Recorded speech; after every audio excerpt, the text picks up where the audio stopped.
Oi Brasil! Oi alunos do sétimo ano de Filosofia! Vamos dar continuidade aos nossos estudos filosóficos? Hoje, na página 16 da apostila 2. Página 16 da apostila 2. E o tema da aula de hoje é pré-socráticos, Pitágoras de Samos. Pitágoras de Samos. Vamos lá? 3 ideias, super fácil, super tranquilo. Então, na última aula a gente falou sobre as formas de saber, então a gente passou lá por mitologia, conjunto de lendas e crenças, depois a questão da filosofia, que é uma outra forma de conhecimento, mais próximo da verdade, e por último a gente falou sobre a ciência, que por meio da observação, por meio da experimentação, a gente está mais próximo também do que é realidade.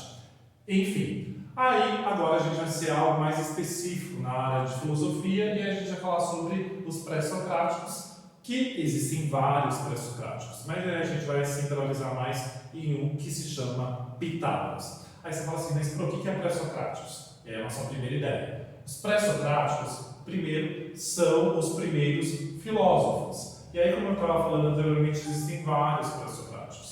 Então, com a filosofia, como os primeiros filósofos, o primeiro filósofo que a gente pode dizer assim, que surgiu na cidade de Mileto, na Grécia Antiga, foi Tales. Tanto é que ele é chamado de Tales de Mileto, a cidade da qual ele é inserido. Então, o primeiro filósofo da filosofia foi Tales de Mileto. Aí surgiram vários depois dele. Surgiram depois Anaximandro, Anaxímenes, Heráclito, Pitágoras, Demócrito e assim por diante. Tá? Todos esses primeiros filósofos, que são chamados de pré-socráticos, eles tinham algo em comum. O que era? Todos eles buscaram explicar a origem do mundo, dos seres humanos e das coisas que existem no mundo através sempre de um elemento da natureza. Então, isso é importante e é assunto das nossas futuras provas e atividades avaliativas. O que os pré-socráticos têm em comum? Explicar a origem do mundo, a origem das coisas ou a origem do ser humano através sempre de um elemento da natureza. Então, lá, para Tales de Mileto, ele falava que a origem de todas as coisas, o primeiro princípio que originou tudo isso que existe era a água. Então, através da água surgiram todas as coisas. Heráclito falava que a origem de todas as coisas era o movimento, a luta dos contrários, o devir. Ele usava essa palavra, o devir, a luta dos contrários e o movimento. E Pitágoras falava que a origem das coisas era os números. Tanto é que depois você faz a sua oração, agradecimento, a Pitágoras, que ele foi o grande desenvolvedor da matemática, tá bom? E mais, além do desenvolvedor dos números, da matemática, Pitágoras, que aí a gente já falou, ele viveu na Grécia Antiga, mais ou menos por volta do século V a.C., ele foi, além de desenvolvedor da matemática, ele foi o criador da palavra, do termo filosofia e filósofo. Então, a filosofia, o movimento filosófico, essa nova forma de explicar as coisas que existem no mundo, sobre o ser humano e assim por diante, já existia esse movimento, essa forma. Só que ninguém tinha um nome. Aí, tanto é que a filosofia ela surge no final do século VII e início do século VI.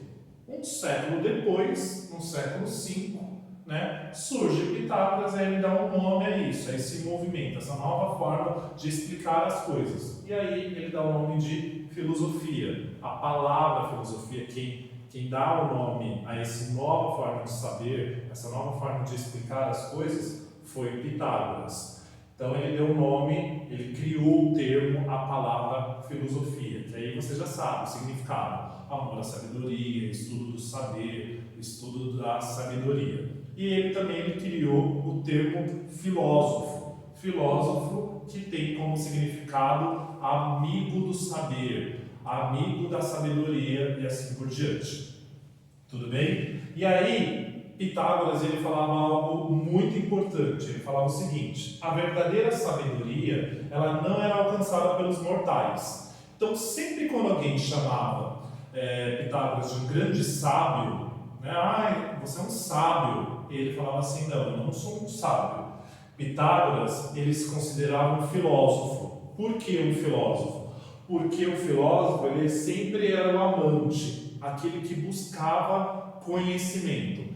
E para ser sábio, a verdadeira sabedoria, o sábio, para Pitágoras, ele não era alcançado em vida aqui. O ser humano ele não conseguiria alcançar a sabedoria por completo em vida. Então, eu como mortal, eu não conseguiria. Então, ele falava a Pitágoras que ele se considerava um filósofo, aquele que busca o conhecimento, aquele que é amante do saber, amante da sabedoria.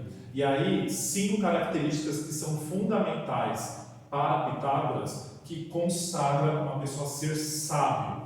Então, tem lá na apostila de vocês, na página 16. Então, a primeira grande característica de, além do conhecimento, o sábio deve ter, também é a questão da simplicidade, primeira característica, a questão do autocontrole, a independência, a coragem de evitar, de enfrentar as dores que não podem ser evitadas. Então, a coragem para enfrentar dores que infelizmente não podem ser evitadas e a disposição de sempre agir de acordo com o bem. Então, essas são as 5 características. Vamos lá, além do conhecimento, o sábio deve ter simplicidade, autocontrole e dependência, enfrentar as dores, mesmo que a gente não pode evitar, e a disposição de sempre agir de forma benéfica, sempre agir com o bem.